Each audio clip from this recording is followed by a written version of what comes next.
Esse texto trata sobre os estímulos no combate da fé e no sofrimento por Cristo. Então, este é o texto da palavra de Deus. Quando lemos, lembremos que estamos lendo a santa palavra de Deus e façamos reverentemente.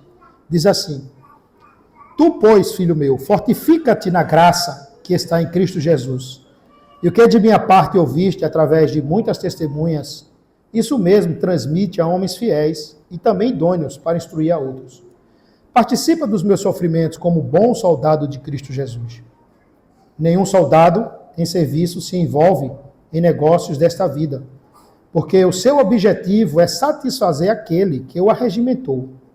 Igualmente, o atleta não é coroado, senão lutar segundo as normas. O lavrador que trabalha deve ser o primeiro a participar dos frutos. Pondera o que acabo de dizer, porque o Senhor te dará compreensão em todas as coisas. Lembra-te de Jesus Cristo ressuscitado de entre os mortos, descendente de Davi, segundo o meu evangelho, pelo qual estou sofrendo até algemas, como malfeitor. Contudo, a palavra de Deus não está algemada. Por esta razão, tudo suporto por causa dos eleitos, para que também eles obtenham a salvação que está em Cristo Jesus, com eterna glória. Fiel é esta palavra. Se morremos com ele, também viveremos com ele. Se perseverarmos, também com ele reinaremos. Se o negarmos, ele, por sua vez, nos negará. Se somos infiéis, ele permanece fiel. Recomenda até o 13, até o versículo 13. O texto da pregação será o versículo 4 a 6. Vamos recapitular. Nenhum soldado em serviço se envolve em negócios desta vida, porque o seu objetivo é satisfazer aquele que o regimentou. Igualmente, o atleta não é coroado se não lutar segundo as normas. O lavrador que trabalha deve ser o primeiro a participar dos frutos. Esses 3 versículos será o texto que nós estaremos pregando nessa noite. Vamos orar pedindo ao Senhor a iluminação do Santo Espírito para que possamos entender a palavra dele. Curve a sua fronte e oremos ao Senhor. Amado Pai, obrigado, porque mais uma vez nós podemos elevar a Ti o nosso coração. Podemos cantar louvores ao Senhor, porque o novo e vivo caminho foi aberto pelo sangue de Cristo. E temos acesso à Tua presença, Deus. E neste encontro solene, neste culto pactual, estamos ansiosos por ouvir o Teu ensinamento, a Tua palavra para todos nós. Pedimos assim, ó Deus, que as Tuas santas instruções venham aclarar a nossa mente pelo Teu Santo Espírito. Portanto, Senhor, nos ajuda nesse momento para que entendamos esse texto e sejamos fortalecidos em nome de Cristo. Amém. Amada congregação de nosso Senhor Jesus Cristo, o apóstolo Paulo, ele escreveu esta segunda carta para o seu filho na fé, Timóteo. A igreja em Éfeso tinha pessoas que abandonaram não só ao apóstolo, mas principalmente apostataram da fé em Cristo. Abandonaram a sã doutrina. A gente vê exemplos já na carta em Apocalipse, o Senhor dizendo que eles estavam com amor fraco. Volta ao teu primeiro amor. Então essa igreja em Éfeso estava passando uma crise. E os homens estavam desprezando não só o apóstolo Paulo, mas também a mensagem. Desprezar oficiais da igreja de Cristo. E também até abandonar a igreja de Cristo, o culto, a comunhão dos santos. Não é algo novo. Timóteo, ele está em Éfeso. Ele é um jovem pastor solteiro que estava trabalhando naquela igreja. Então podemos dizer que esta carta é uma carta de um pastor experiente, velho, Paulo, para um pastor novo, uma carta de pastor para pastor. Paulo tinha um amor muito grande por Timóteo. Especificamente, quando ele chama Timóteo também para fazer viagens missionárias. E quando ele chama Timóteo, possivelmente Timóteo está com 17 anos de idade. Então pense em um adolescente, já saindo da sua fase de adolescência, trabalhando na missão, acompanhando o apóstolo Paulo. Então, possivelmente 17 anos. Mas agora aqui, nesse texto, como pastor, possivelmente ele está já na idade de 28 anos de idade. E aqui lemos ensinamentos e encorajamentos de como lidar na luta pastoral. E esse texto é importante no contexto que nós estamos vivendo, principalmente para esse culto de hoje também, onde nós teremos ordenações de homens que irão pastorear também a igreja do Senhor Jesus Cristo. Mas lá naquele contexto, Timóteo estava batalhando contra os falsos mestres e outros problemas dentro da igreja. Então esta carta foi escrita com muito amor do apóstolo Paulo para Timóteo. Porém, Paulo não está em uma boa condição, em uma boa situação, porque esta carta, meus amados irmãos, ela foi escrita ao som das correntes, porque Paulo estava preso. E foi uma das prisões terríveis que Paulo passou. Foi na prisão em Roma que esta segunda carta foi escrita após os cristãos serem acusados por Nero também de ter tocado fogo em Jerusalém. Então muitos cristãos morreram, sendo mastigados pelos leões grandes africanos, e muitos outros eram melados de piche, pendurados em postes, e durante a noite, ao cair da tardezinha, escurecendo, eram acendidos. Tocavam fogo, e muitos deles morreram por causa da sua fé. E disseram, sabe quem é o líder principal deles? Paulo, o enviado do Senhor Jesus Cristo. E é aqui, nesse ambiente, que ele para da sua pena escrever esta carta para o seu querido filho Timóteo. O que dizer neste momento? Quais conselhos deixar para este oficial do Senhor Jesus Cristo?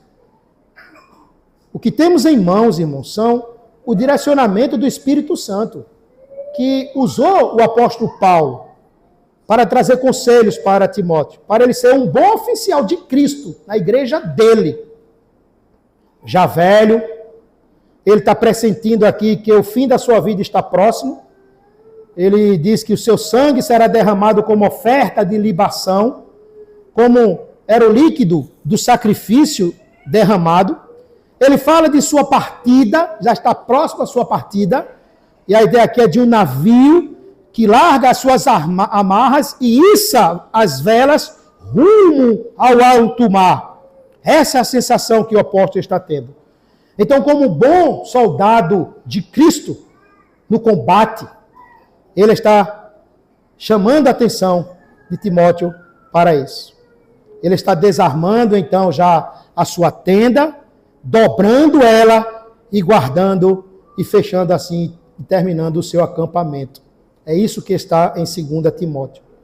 Brevemente, ele entrará na glória eterna, que possivelmente foi ele que teve aquela revelação de ir ao paraíso. Ele agora estará plenamente diante do seu Senhor, diante do seu Salvador. Mas agora não, ele está na prisão horrível e com os dias contados no corredor da morte. Ele está acorrentado e sente-se só. Ele foi abandonado por muitos irmãos. Ninguém assistiu a ele diz, em Atos Apóstolos. Ele diz, todos da Ásia. Ele cita Fígelo, Hermógenes, o abandonaram. Ele fala também de Demas, que o abandonou por amor às coisas deste mundo. O mundo foi tão atrativo para Demas, que Demas olhou para Paulo e o mundo e disse, Paulo, eu vou ficar com o mundo e as coisas aqui. Ele diz que nesse contexto crescente, outro amigo dele foi para a Galácia, Tito foi para a Dalmácia, mas dois ainda, Himeneu e Fileto, negaram a fé na doutrina da ressurreição de Cristo. Alexandre, que ele diz que trabalhava com metais, o fundidor, deu muitas provas de sua maldade. Ele diz isso aí. Pelo menos, irmãos, no Novo Testamento, nós temos mais de 100 nomes que o apóstolo Paulo, ele lidou. 100 nomes. Só na carta aos Romanos, ele cita mais de 26. Então, era alguém que tinha muitos amigos e servos do Senhor com ele. Mas aqui, ele está só e abandonado. Este é o cenário que ele se encontra. Muitos hoje diriam de seu ministério, foi um fracasso. Porque terminar desse jeito, preso, sem ninguém, cadê o prestígio? Mas a pergunta é, será que ele está só? Será que ele está só? E a resposta é, não. Não está, pois Cristo está com ele. E este Cristo, que é o grande diácono da sua igreja, ele prepara 2 homens para visitar Paulo posteriormente. Ele envia para consolo de Paulo, os irmãos Onesíforo e o próprio Timóteo. E no final da carta, ele diz que na primeira defesa que fez, ninguém o assistiu, todos abandonaram. Porém, ele deixa uma nota muito linda quando destaca: quanto ao Senhor, ele me assistiu, revestiu-me de força, a fim de que a mensagem fosse por mim proclamada e escutada por todos os pagãos. Então ele viu que Deus revestiu ele de força, de capacidade. E é o assunto que está nesse capítulo 2 que nós lemos. Ele conclui exaltando o Senhor, dizendo que ele o libertará de toda a obra perversa e o salvará para o seu reino celeste. E ele conclui dizendo a ele a glória pelos séculos dos séculos. Assim, ele escreve estas últimas exortações, que servem para todos os servos de Deus que têm o ofício universal de crentes, dos crentes. E especialmente para os oficiais também, hoje aqui na igreja, que serão ordenados por Cristo. Então, estas verdades ultrapassam os tempos e chegam até nós hoje. São verdades do ontem, são verdades do hoje. Afinal, todos que estão no ofício precisam ser lembrados dessas coisas importantes, eu diria importantíssimas, para um bom desempenho do chamado de Cristo na sua vida. Seja você como pai, seja você como trabalhador, seja você como um diácono, seja você como presbítero, seja o ministro da palavra.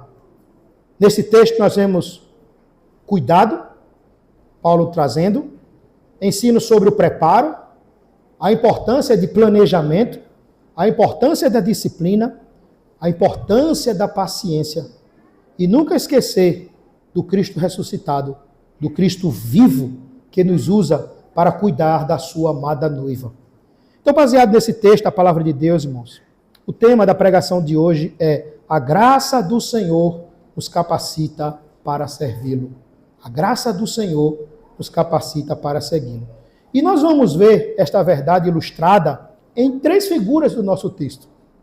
A primeira figura, se você observar na Bíblia, está no versículo 4 da leitura. Após ele falar que é fortalecido no Senhor, que o ensino que ele recebeu passou para Timóteo, recebeu de Cristo, o cabeça da igreja, ensinou a Timóteo, que Timóteo também deveria passar o bastão para outros também, capacitando, ensinando, treinando e preparando para o ofício. Aqui no versículo 4, amados irmãos, a primeira figura é de um soldado. E o texto é claro em mostrar que esse soldado ele não está vigiando, ele está ativo, ele está na guerra, no serviço, possivelmente envolvido em alguma campanha, alguma estratégia ou em algum combate. Ele está focado com todo o seu coração para realizar aquela tarefa pelo qual ele foi chamado. Então, o esforço do soldado é para obter melhores resultados. Ele está atento. E neste caso, estes resultados não serão para a glória do nome do soldado. Será para aquele que o chamou. E aqui, nesse caso, é Cristo. E o seu reino, que Paulo está deixando claro aqui. Um soldado no combate, ele não olha para os seus próprios interesses. A sua mente, o seu coração, os seus esforços têm um único propósito, nos diz o texto: satisfazer aquele que a regimentou. Ou seja, agradar, satisfazer, vamos dizer na linguagem de hoje, o general que o alistou para esta guerra. Então esse soldado tem isso na mente dele. Ele vai e trabalha com esta figura em mente. Os oficiais de Cristo devem saber que seu trabalho não é um campo de lazer. Porque Paulo usou, não só aqui, mas em muitos lugares, a figura do soldado, de combate, que envolverá sofrimento. E ele diz no início: sofre, pois, comigo as aflições. Para o mundo, ser oficial da Igreja de Cristo é ter status, é ter poder, é ter cargo, é ter prestígio. Mas na Igreja de Cristo, na Igreja verdadeira, é trabalho árduo, é sofrimento. Mas é alegria também na graça de Cristo. Mas ele nunca conseguirá fazer o seu trabalho sem a graça do Senhor que capacita para servi-lo. Então Paulo disse nesta carta: combati o bom combate, Paulo já está dizendo, está chegando o meu fim, eu já vou ser promovido, não vou mais para guerra nenhuma, mas o que eu fiz bem. Eu combati o bom combate da fé. Isso tudo, não por causa de Paulo, mas pela graça de Deus na vida de Paulo. Então, servir, amados irmãos, ao grande general é colocar todos os seus interesses abaixo deste chamado. Já pensou se Pedro ficasse com as redes e com a pesca e dissesse, não vou te seguir não, Jesus. Quando Jesus disse, segue-me. Já pensou se Abraão ficasse com sua terra, na sua parentela, quando o Senhor disse, sai da tua terra, da tua parentela, e Abraão dissesse, não vou, eu vou deixar minha família, minha terrinha aqui, nada, já estou estabelecido e estruturado, porque eu tenho que sair para um canto que eu nem sei para onde eu vou. Mas vejam, é confiança no Deus que chama, no Deus que capacita. Então eles estão, meus amados irmãos, servindo ao grande general. O soldado coloca os seus interesses abaixo desta sua vocação, desse seu chamado. Então é preciso compreender que suas elevadas tarefas exigem nada mais do que a sua alma, o seu coração, a sua vida, o seu todo. Não é metade. É toda a devoção ao serviço do Senhor. Por isso que na pergunta que teremos na forma vai fazer, você sente-se chamado por Deus? E a resposta vai ser sim. Geralmente é sim de todo o meu coração.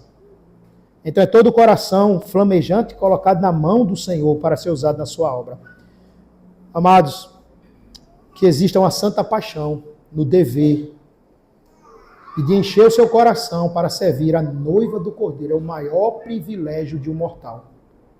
Nem o presidente dos Estados Unidos, nem nenhum presidente poderoso deste mundo tem o privilégio de servir a noiva do Cordeiro, que estará toda a eternidade com Cristo, e que Cristo arde e ama de ciúmes e zelo por esta noiva.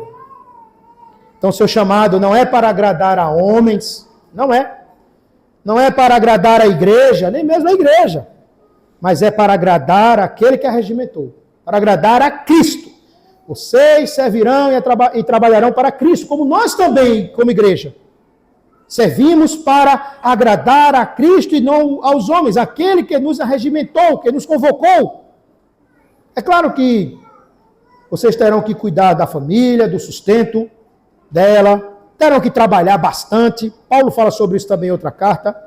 Mas lembrem-se de que a partir de hoje deverá constar em vossas agendas o pastoreio das ovelhas do Senhor Jesus Cristo. Faça chuva, faça sol, seja em momentos bons e alegres, de risada, ou em momentos turbulentos, noites escuras. Mas sirvam sempre olhando para o Senhor Jesus Cristo e o seu exemplo de ensino e cuidado com os necessitados. Vocês falharão se usarem o ofício para si mesmos. Mas aqui temos o chamado da palavra de Deus para todos nós, em especial para aqueles que serão ordenados, para sermos fortalecidos na graça, no favor imerecido que há em Cristo Jesus. Está nele, busque a ele. Não seja apenas um soldado, mas um bom soldado de Cristo Jesus. Esta é a primeira figura que Paulo coloca neste texto. A segunda figura, irmãos, no versículo 5, é o atleta. O texto nos diz, igualmente, o atleta. Então, liga com a imagem, a ilustração que ele faz antes. O atleta, ele não receberá, Paulo diz, vamos dizer na linguagem de hoje, a medalha ou as taças, se não competir segundo as normas, segundo as regras. E de onde são essas regras? É da palavra de Deus. A norma das normas está aqui, sola escritura, a palavra do Senhor é a norma e a regra para esses atletas que é falado nessa figura, nessa ilustração aqui. Tanto o soldado como o atleta são figuras o quê? Disciplinadas. São figuras disciplinadas. Sabemos que os atletas que negligenciam, por exemplo, os seus treinos, os seus exercícios, não conseguirão se dar bem na competição. E muitas vezes não produz como deveria produzir. Por exemplo, jogadores de futebol, e às vezes a gente pensa que ele vai arrebentar no campo, mas em vez de ter treinado, passou a noite anterior se divertindo e não produzir o que era para produzir. Falta de disciplina gera esse problema. Então, os atletas que negligenciarem os seus treinos, exercícios, não conseguirão se dar bem nesta competição. Ele deve ter primeiro um planejamento. É um planejamento. É todo um processo que um atleta faz. Antes de competir, ele se prepara. Há um preparo antecipado para poder competir. E mesmo na competição, ele deve se submeter às normas e às regras da competição. Ele não pode pular regras. Ele não pode fazer isso. Quebrar aquilo ali. Aquele evento tem regras que devem ser obedecidas. Já vimos tantos atletas voltar por causa do doping, mas aqui no texto, Paulo está querendo mostrar que este atleta, esta figura nos convoca a olhar para um serviço com responsabilidade em nossas vidas. Há um serviço com responsabilidade em nossos ofícios. O atleta compete em um estádio, onde todos vêm, todos vão observar, todos estão na arquibancada, todos estão olhando. São muitos espectadores. E Paulo coloca a figura do atleta para mostrar e relembrar-nos acerca como é importante o cristão ter uma vida disciplinada. Cada ofício requer pensar nisso e ser treinado. Por exemplo, na nossa igreja reformada do Brasil, nós temos documentos que foram elaborados desde Dort, 1618 e 19, baseados na palavra de Deus e também nas confissões reformadas acerca dos deveres dos ofícios. Por exemplo, o artigo 17, que é o nosso regimento no Brasil, fala sobre os deveres dos diáconos. E ele diz que os diáconos devem, atente para os verbos, cuidar. Os diáconos são chamados para cuidar, para que haja bom progresso no serviço de caridade na congregação. Eles são chamados para conhecer, é outro verbo, conhecer pessoalmente, é contato, pessoalmente, através de visitas, as necessidades e dificuldades que existem na congregação. Também exortar, com a palavra de Deus, os membros do corpo de Cristo a demonstrarem misericórdia. Eles são também chamados para juntar, para administrar ofertas e distribuí-las, em nome de Cristo, em consulta com outro oficial. E avaliando também as necessidades e também encorajando aqueles que estão tristes, que estão doentes, que estão enfermos, que se sentem solitários. Consolar com a palavra de Deus. Às vezes nós pensamos que diaconia é só cifra, é só dinheiro, é só cuidado material.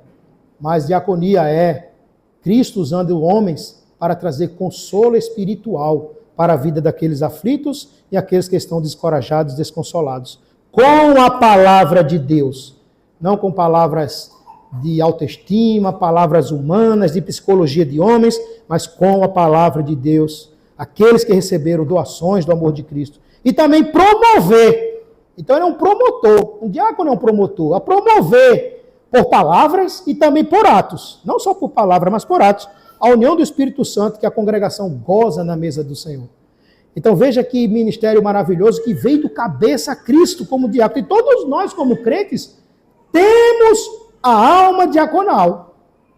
Não é só dizer, não, essa parte aí é dos diáconos. Você, se vê o irmão triste, o que você faria? Se você vê o irmão necessitado, o que você faria? Se você tem dons e pode promover alguma coisa na vida da igreja, como você faria? Então perceba que embora existem estes homens que foram levantados por Deus para estar trabalhando no corpo da igreja do Senhor, todos nós temos esta responsabilidade como crentes em Cristo Jesus. E Paulo está dizendo a Timóteo isso aí, olha, para fazer essas coisas, fortifica-te na graça que há em Cristo Jesus.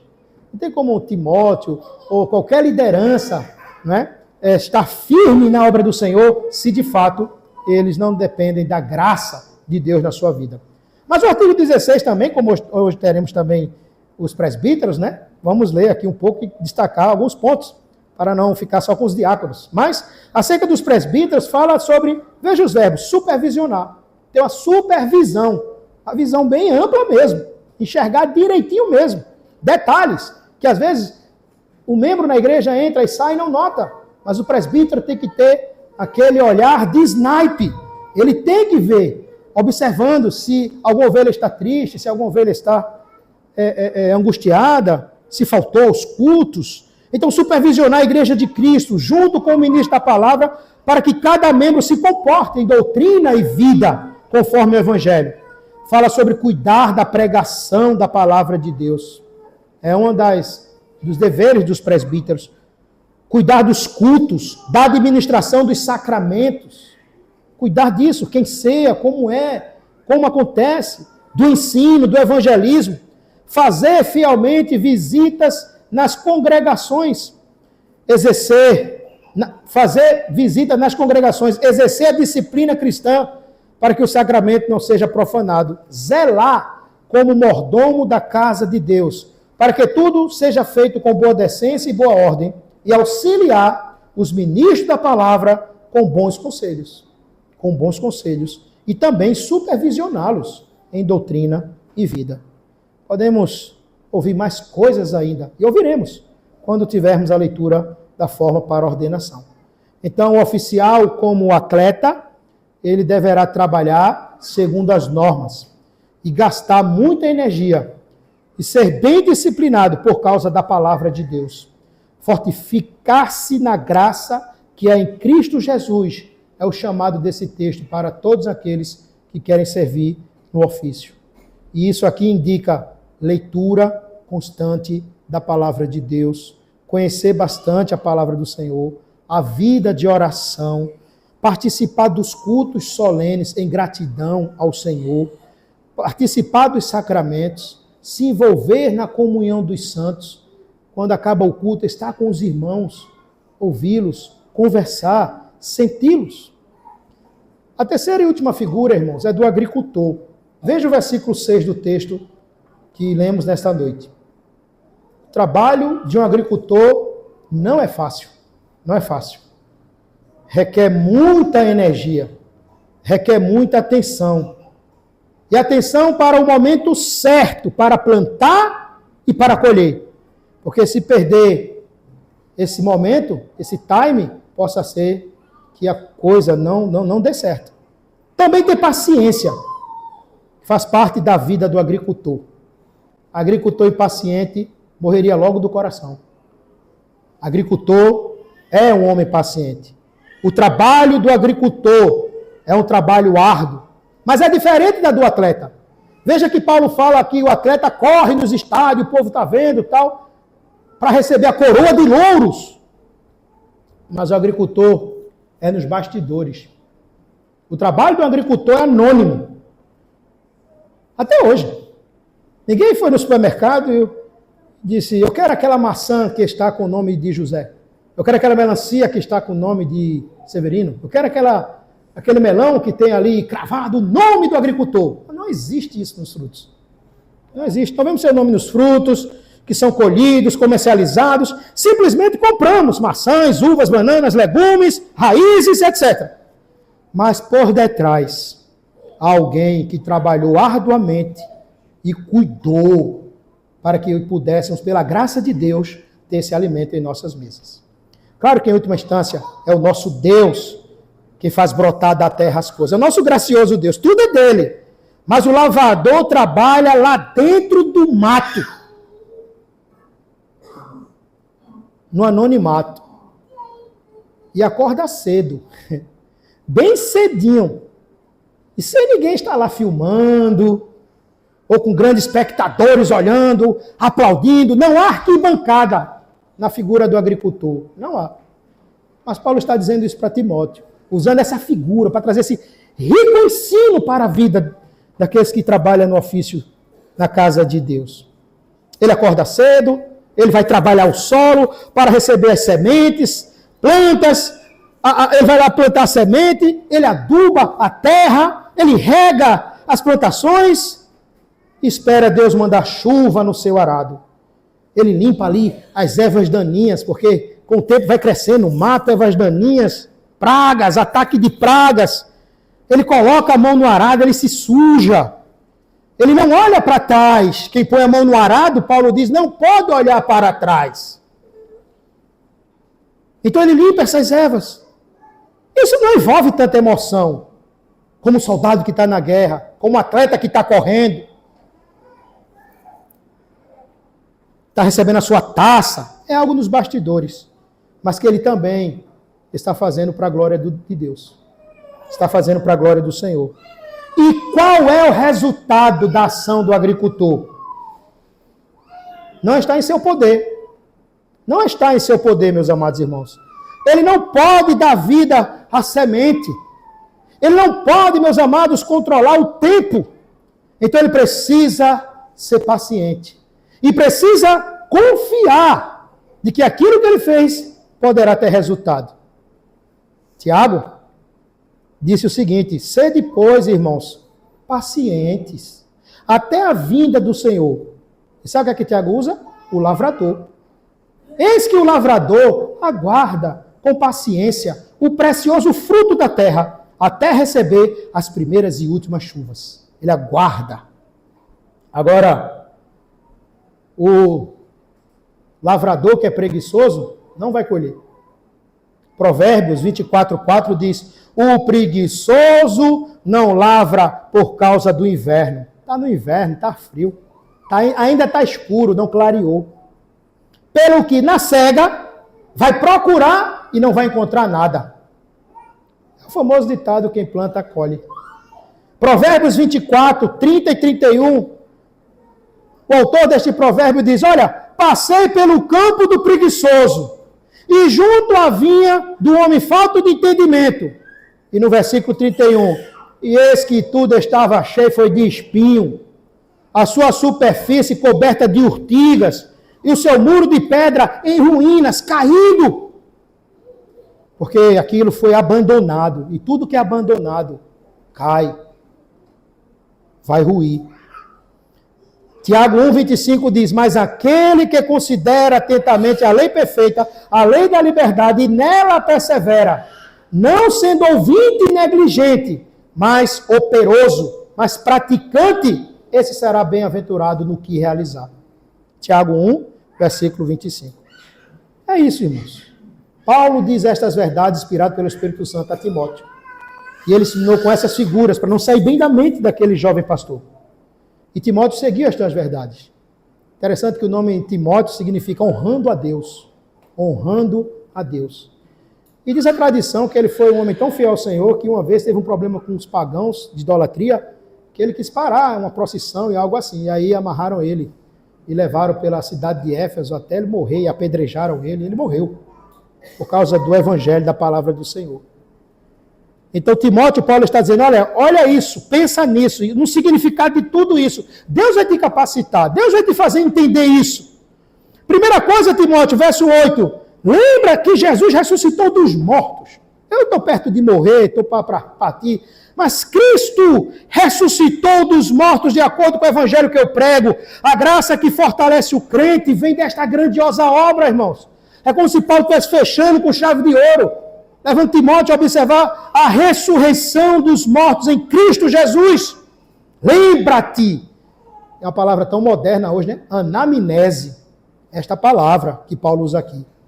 Use bem o seu cérebro. Vá lá buscar. Lembre-se desta grande obra. A ressurreição de Jesus Cristo dentre os mortos. Fortifica-te na graça. Lembra-te da ressurreição.